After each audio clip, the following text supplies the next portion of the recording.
Is the Republican experiment righting its ship over the last 2 weeks? The short answer is no, Tom. The world certainly hasn't calmed down.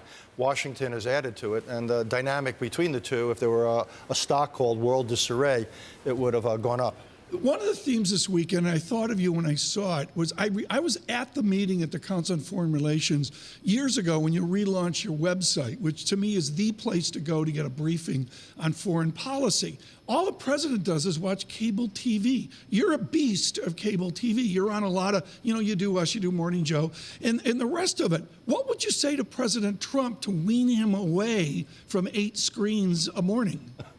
TV is many things, but it tends not to be reflective. It tends to chase the urgent rather than necessarily the important. It's one of the reasons that he ought to get comfortable in his relationship with the intelligence community and take some deeper dives.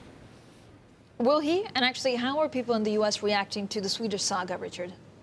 Well, the Swedish saga is just, Francine, sort of the latest example of an administration that gets distracted, that gets yanked off course by some piece of new, quote-unquote news, which in fact isn't news. It raises sort of a credibility problem. The president's got to be really careful that people in the United States and around the world don't start discounting what he says, because days will come in his tenure as president where he is going to have to be taken carefully and literally, because he's going to say, we have information about this, and the United States is going to be doing that, and it's got to be taken literally as something that's sacred, that's literal. And that's where things like this will come back to bite him. Right. Will it change him? Look, people have been waiting for Donald Trump to pivot now for, what, 2 years? First as a candidate, then during the transition, now as president. I don't think you're going to see fundamental changes. The question, and it actually connects with the news of the day with the new National Security Advisor, not that he can, how to put it, not that he can do a 180 or a switch, but whether there can be some dialing back of some of his tendencies and a slightly greater day-to-day discipline. That's the real issue. Richard, the other thing I want to ask you about is what do we know about the U.S. relationship with Russia? It seems to have taken a turn for the worse in the last 7 days. Will it fundamentally change the rapprochement that we saw?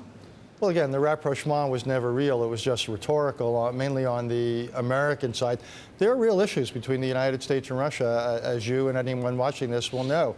What Russian intentions are, in particular in Europe, whether they do interfere, as they did in the United States in the French and German elections, what it is they plan to do next in the Middle East. They've been turning up the temperature above all in Ukraine.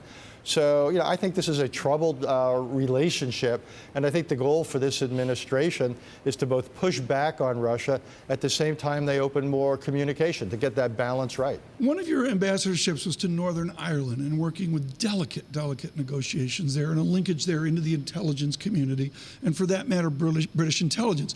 On my weekends, with all that's going on, Ambassador, I'm reading Lincoln, I'm reading Jefferson, and I'm watching Robert Redford movies. So I watched 3 Days of a Condor, 1975, Sidney Pollack, and I'm suggesting the president needs to get a briefing on the intelligence community. It's not Robert Redford. How would you brief the president on the reality of these people who really face some tangible danger?